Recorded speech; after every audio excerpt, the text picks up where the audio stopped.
สวัสดีค่ะทุกคนสำหรับคลิปนี้ก็เป็นคลิปตั้งแต่วันที่16ที่เฮาไปรับปริญญาลูกสาวอยู่จังหวัดพิษณุโลกเนาะค่ะ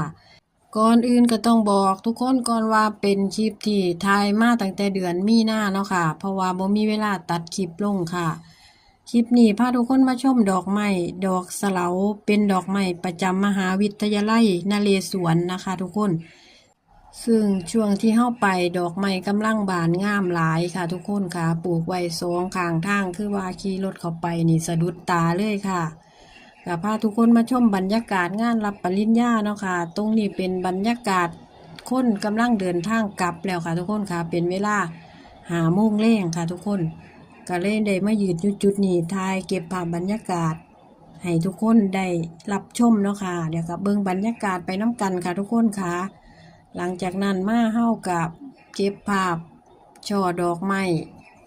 สวยๆมาฝากทุกคนเบิ่งไปน้ำกันค่ะขอขอบคุณทุกกำลังแรงใจทุกการสนับสนุนนะคะทุกคนค่ะก่อนอื่นกะ